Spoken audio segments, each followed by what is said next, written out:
So we're in your chemistry book, chapter 10, section 3 on nitrogen. Let's look at the periodic table to see where nitrogen is.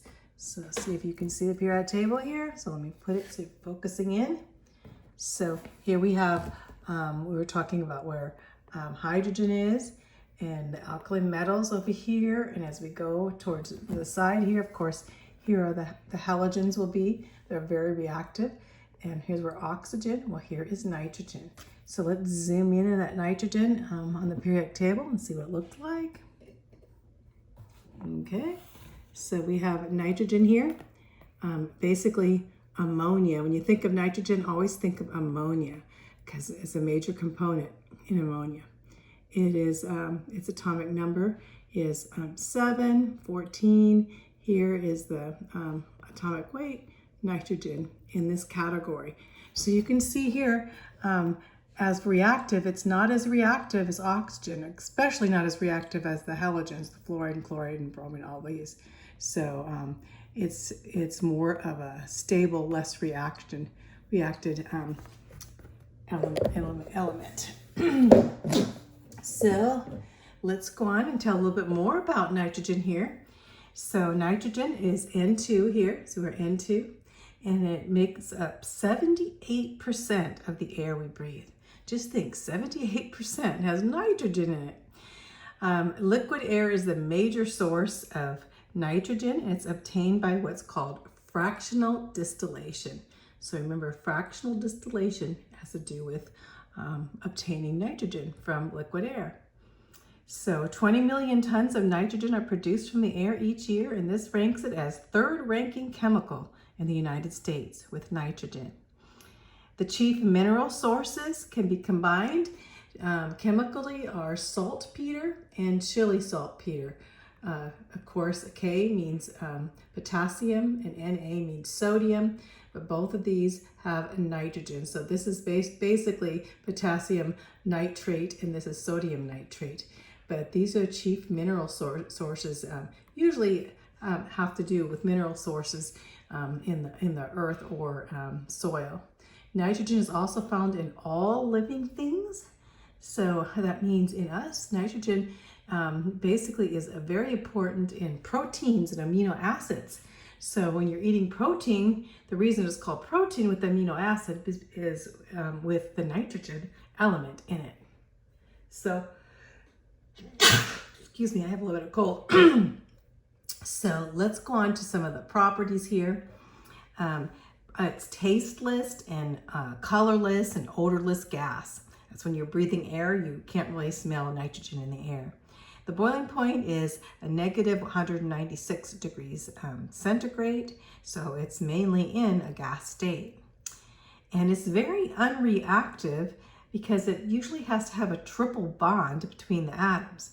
So requiring a triple bond, it's less reactive, especially to oxygen, which is more reactive. So a lot of times nitrogen will take oxygen's, if it takes oxygen's place, it becomes less reactive. You know, with oxygen, there's combustion. Oxygen can cause explosions and such. Well, if it's replaced with nitrogen, it doesn't do that because it's less reactive. But just think of that. So because it's unreactive, it makes it an ideal diluent or a diluting substance. So basically you can dilute it in dilute something in a substance and it won't react to it. So it's really good as being a diluent because it doesn't chemically react with the substance being added to it. If there's too much nitrogen, let's take air, just the way God created things, but let's take the air we breathe, right? And so if we have too much nitrogen in the air and too little oxygen, its combustion will be very difficult or even impossible. That means if you needed to light a fire, it'd be probably impossible because it would oxygen, which causes the fire to light or combustion, and nitrogen doesn't.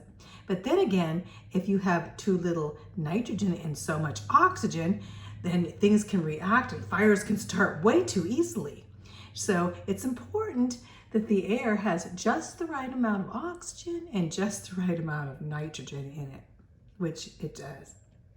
You know, when we were talking about the ozone layer, ozone being a type of oxygen, O3, they call ozone, and thinking that, you know, the ozone layer was reacting with chlorine in that area of basically in, you know, when you think of it, the ozone layer up in the stratosphere, above the stratosphere there, you know, and you think, oh dear, we better save our ozone.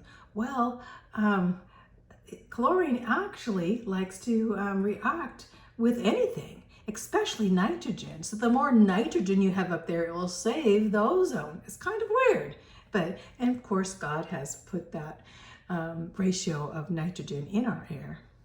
Isn't it so neat how everything's so perfect? You know, the way God has ordained, you know, our earth and the air that we breathe. So let's go on here. We're going to talk about, here we have the nitrogen fixing nodules. And let's talk about this. We're going to be talking about nitrogen now used as fertilizer. In fact, the major use of nitrogen by far is the production of ammonia. So that's why on the chart there's a picture of ammonia, because ammonia is made, of course, with nitrogen and hydrogen, right? So the major use of nitrogen and producing nitrogen is in ammonia for fertilizers, because fertilizers need ammonia. With amino acids and ammonia, you think amino acid, you think that those are basically our proteins come from ammonia, amino and ammonia for fertilizers. So, and also for foods too, especially with proteins. So another use is to prevent the oxidation of growing mold. So they use it that way. But the major use, of course, is going to be in fertilizers. So also another use of it too here, of course, is nitrogen compounds are also used in many explosives, and like TNT with the N being nitrogen. So nitrogen are used in explosives and solid fueled rockets too. So let's talk about this nitrogen fixation that I kind of looked at, this picture here. Well, nitrogen is an essential element, of course, in the midst of living organisms. So few organisms convert to nitrogen from the atmosphere to form a form of nitrogen that's used by plants. So let's look. It says, but a few organizations have the ability to convert atmospheric nitrogen to a form that can be used by plants, a process known as nitrogen fixation. So when you think of these, you think of plants. The most important are the bacteria of the rhizobium.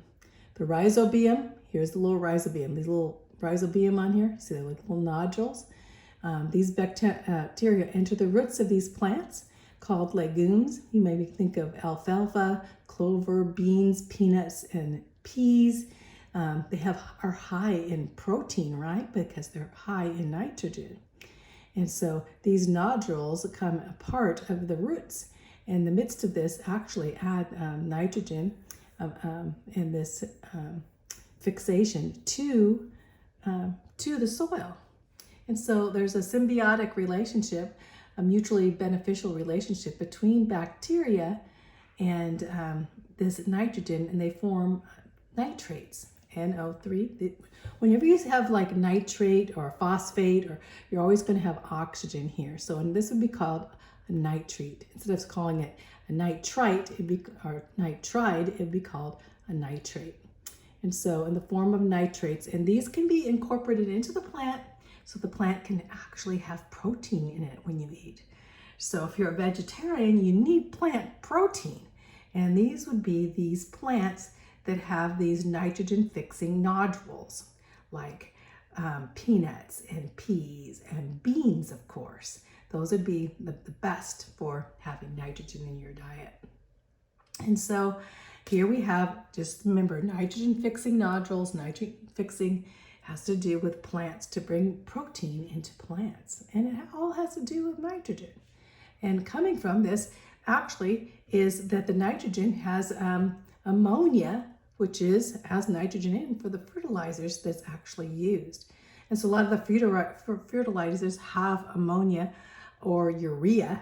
You know, you wonder why urine smells like ammonia. You know, that smell that you have is because it has nitrogen in it. So, lightning.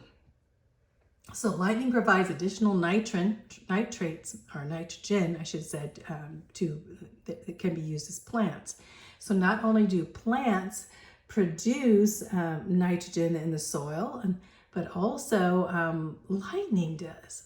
That's so unusual. But here we have a picture, you know, of the equation that would happen in the midst of a nitrogen and oxygen getting hit by lightning in the air, producing a combination of nitric oxide, NO, right here, and that forming again another lightning in that point, forming this nitrate oxide with more oxygen here to nitrite,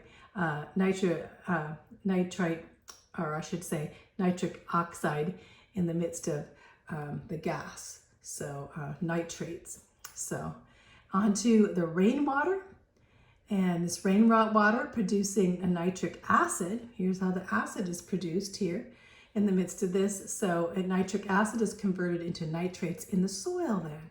So see, it's like quite a process. The lightning hits and produces the nitrogen and oxygen to form nitric oxide.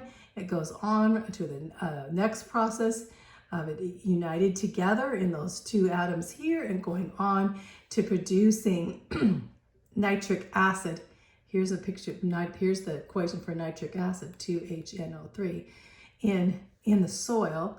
And so our soil gets more nitrogen in our soil by lightning. Just remember, lightning and nitrogen. Okay, let's see. So that's going on to lightning. Let's go on to nitrogen. Farmers, of course, need nitrogen for their soil, right? And so here we have what are they going to put in their soil? Fertilizer. So what kind of fertilizer do you think they need to put in their soil? They need more nitrogen. They're going to add fertilizer. They use synthetic urea. It's called, and you think of urea, yeah, it's like urine, right? But it's synthetic, meaning it's made in that form of fertilizer. And so it's the most important commercially available fertilizer in the United States.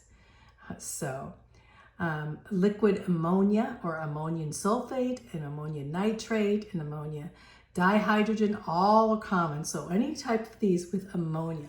Of course, let's look. Whenever you see NH2, this in the midst of this, we're talking about a type of ammonia, right? Or I'm not NH2, but NH4. So when you see a NH4 in the symbols of the chemical, you'll know that NH4 is ammonia. So ammonia, different types of ammonia. Liquid ammonia is injected directly into the soil. So they bring this into the soil so they can just pack the soil with nitrogen.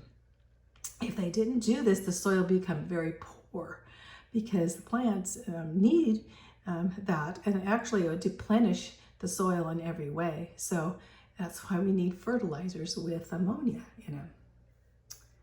So, and here's some equations here. I'm not going to go over these equations, but you can see here the ammonia salt as it's put together, and you think of ammonia salt here and how it's brought together in the fertilizers in the midst there. So ammonia must first be converted to nitrates by the soil before plants can use it. So they need to have it as nitrate. And this process that we're going to talk about, ammonia and ammonia salts being put together, a similar process also happens naturally in the environment. It's called the nitrogen cycle. So let's look at the nitrogen cycle here. Here's a good picture of the nitrogen cycle. As you can see here, as nitrogen, lightning is putting nitrogen into the soil here. And going from here, we also put fertilizer in the soil to add nitrogen to the soil, and ammonia and nitrates in the soil. Also, decaying animals can put nitrates in the soil, or fertilizer, in the midst of this. And nitrogen fixing bacteria, as we said, also put in the soil, which we already went over, and that's the ammonia comes in through the through the plants, so into the soil. All these things here, nitrogen fixing, all these things, and then plants use the nitrogen to make proteins, and which we do eat, like beans and peas and such. And also here we have the nitrifying bacteria converting to ammonia and onto here, and then the nitrogen going back into the atmosphere again. Of course, we can have lightning. Of course, the animals obtain and they eat the plants, and they can get protein from the plants and producing protein in their bodies, and man obtains protein from the plants and the animals.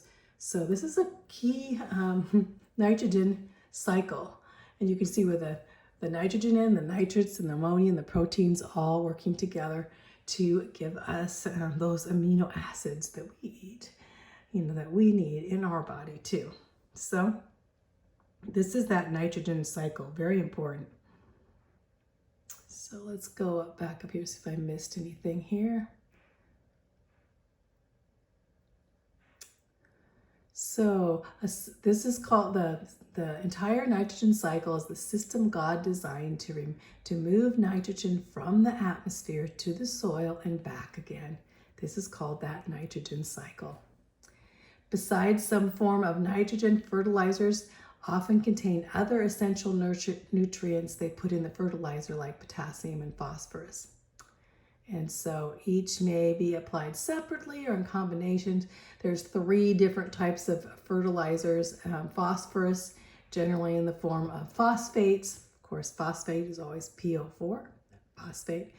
And potassium, and we have potassium oxide there too. And they also put those in fertilizers. So, and here's a liquid ammonia used as a fertilizer put into the ground. Picture that.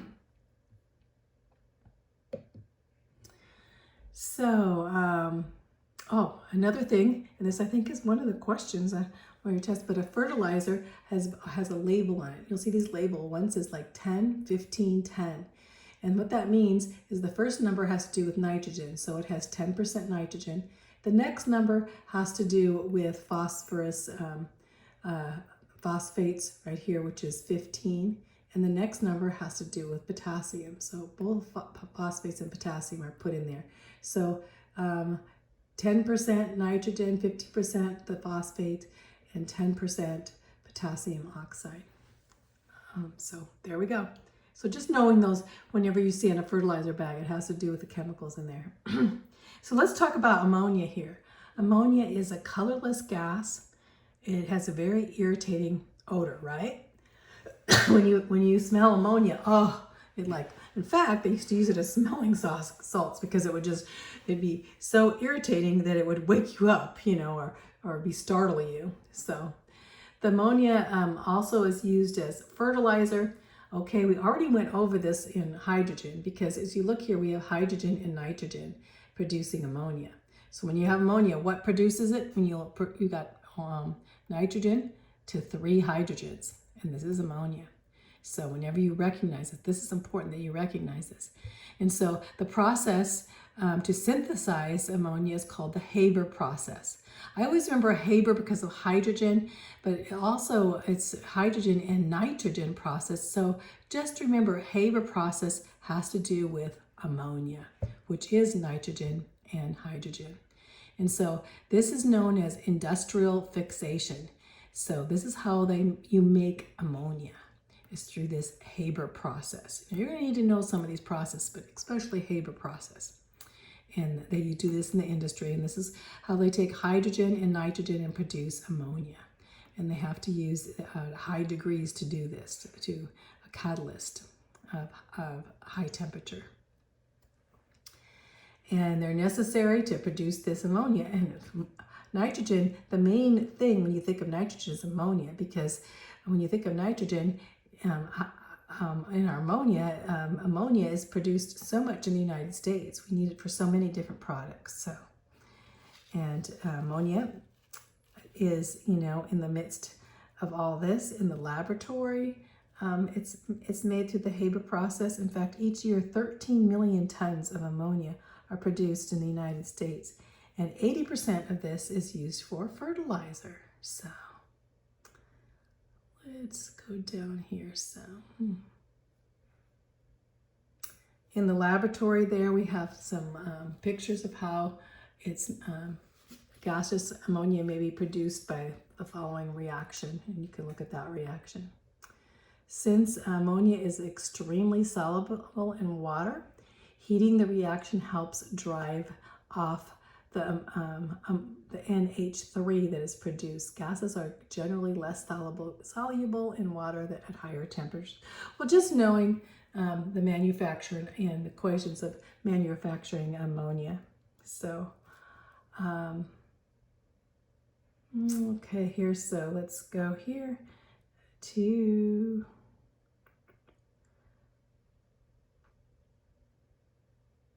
smelling salts. I was talking about smelling salts. I already went over that. It's very irritating, and smelling salts to revive someone who has fainted here. If you fainted, they used to. Now they don't tell you not to do that anymore. So, but they would bring these ammonia smelling salts, and this is how it revived in the midst when you crack this, basically the ammonia capsule, and it produces ammonia in at this point. And here's the equation for that.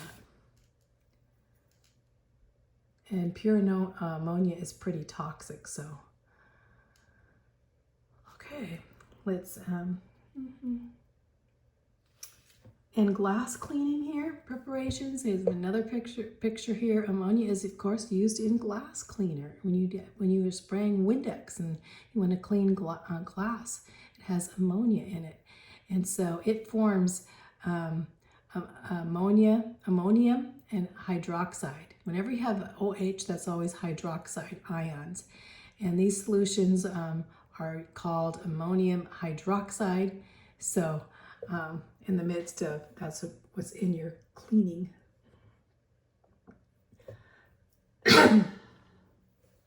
So nitric oxide. So now we're going to be talking about several other types of nitrogen that are united together, and we'll study N2O, nitric oxide, and so we'll go on to, it's called dinitrate, because there's two nitrogen, dinitric monoxide. Mono means one oxygen and two nitrogen. And then we're going to go on to nitric NO. We're going to talk about what NO is, NO2 with two molecules of oxygen, nitrogen dioxide, you'd say. Instead of carbon dioxide, it'd be nitrogen dioxide. And then on to just the nitrite ion there with oxygen. These are three different things. So let's talk about these. Nitric oxide, or dinitrate, means two nitrogen and one oxygen, is a colorless gas. And it has a pleasant odor and a sweet taste to it. And here's a formula as you go. It may be prepared by the formula here. You can see how this formula is used to basically obtain dinitrogen oxygen or nitric oxide. They mean the same thing. And when it's heated, it would decompose it into nitrogen and oxygen, producing this. So it's also used, nitric oxide is also used as a propellant in like whipped cream products, so you can spray the whipped cream because you have nitric oxide in it. And it's also used as an anesthetic in surgery, especially dental surgery. And it's also called laughing gas. So if you go into the dentist and you think, oh man, what is this? They're going to give me, instead of giving me Novocaine, they're going to give me some gas. Well, this is nitrous oxide, which is laughing gas.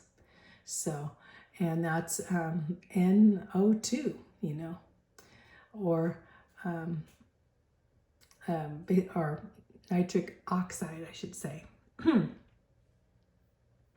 So it has also been used, a wide variety of uses, huh? So it's also been used as in race cars, you know, for high performance. So they can all of a sudden internally combust really quick and run. So race cars and flights too, both of those things, because it gives short bursts of additional power. So that was basically N2O, which is dinitrogen oxide, nitrous oxide. Now let's look at the other one, which is NO2, which is nitrogen dioxide, and it's very toxic and brown in looking and has a very choking odor. Here's a picture of nitrogen dioxide right there, you see. And it's also, let's see, it's also small amounts are produced in the atmosphere with the action of lightning. So it's sometimes can be produced also in lightning, as in lightning brings it also the nitrogen in the soil. Just think of lightning producing nitrogen in the soil, or bringing nitrogen into the soil. And here's a picture in the laboratory, how it's manufactured. In the laboratory to get nitrogen dioxide, they use copper here and certain metals, and as they're reacting, you can see how this equation, and reacting to get nitrogen, see this, here it is, nitrogen dioxide. It says a fume hood or adequate ventilation should always be used because it can be toxic. Of course, choking if you don't. So, okay, it says in a basic solution to react with the form of nitrate salt, and here's another equation there. It sees how you can also another method of producing sodium nitrate is to heat sodium nitrogen and basically getting the oxygen, sodium nitrogen in that point out. So these are just different things and for different methods, because sodium sodium nitrogen dioxide is used as a preservative in curing meats like ham and bacon and bologna and hot dogs. It also turns things red. So, you know, if you had some meat, the meat would kind of turn brown color. But as for the nitrogen in curing the meats, makes the meat look very red and fresh, you know. So they use sodium nitrogen dioxide to do this, so to give that deep color. Blood in meats processed without nitrates would be a brown color. And so in addition, nitrates prevent the growth of deadly bacteria causing botulism, and this helps save lives from food poisoning. The human body uses nitrates as a protection against gastrointestinal infections, and nitrates are secreted in our saliva to convert nitrates by friendly bacteria in the back of the tongue. So, pretty amazing.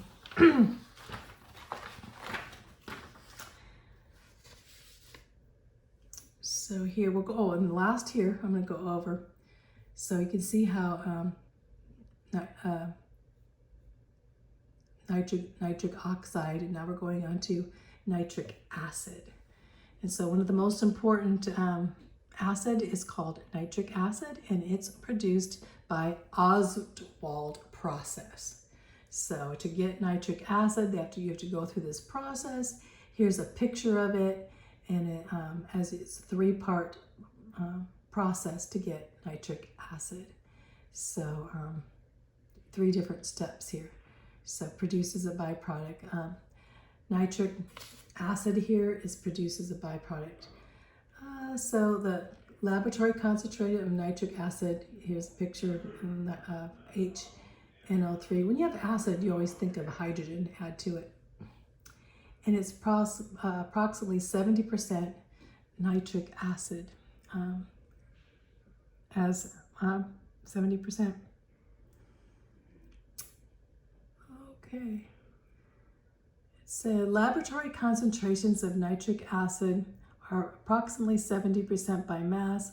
Concentrated nitric acid can dissolve most metals and many other inorganic substances. Nitric acid by itself will not dissolve gold, but a 1:3 volume ratio of concentration to nitric acid there. Hydrochloric acid with hydrochloric acid, mixture was called aqua regia, and this will dissolve even gold due to the formation of stable substance when chloride ions are present. All of this is about nitric acid and how they use it to dissolve metals and such, because it's such a strong acid. Nitric acid decomposes in bright light or sunlight to form a brown nitrogen dioxide. So we already went over that. Old solutions of nitric acid tend to be yellow or brown in color due to nitrogen dioxide. Several millions of tons of nitrogen acid are produced each year in the United States, making it one of the most leading industrial chemicals. So, how much did I say?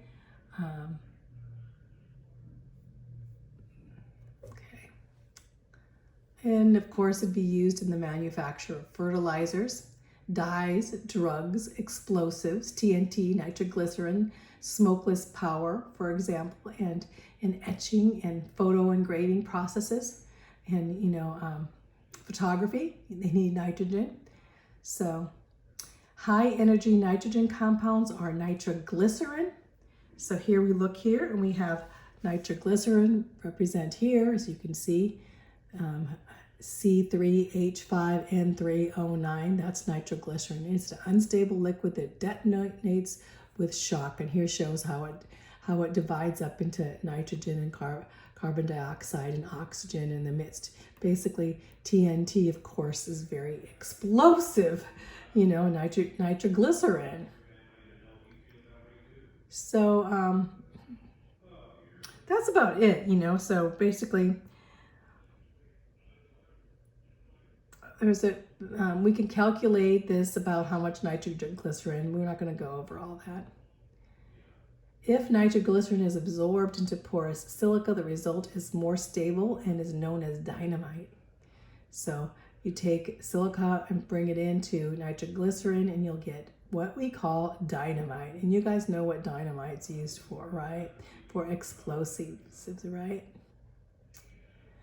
And also it says some are used as propellants in solid fuel rockets.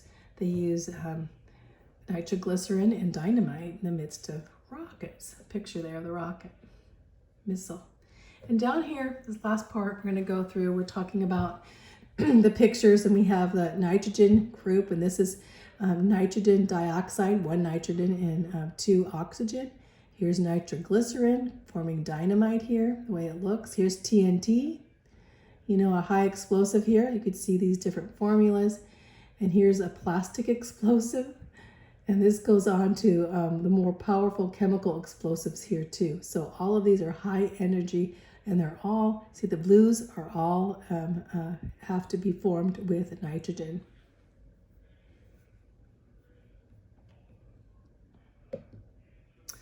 Equations here, let's see the review.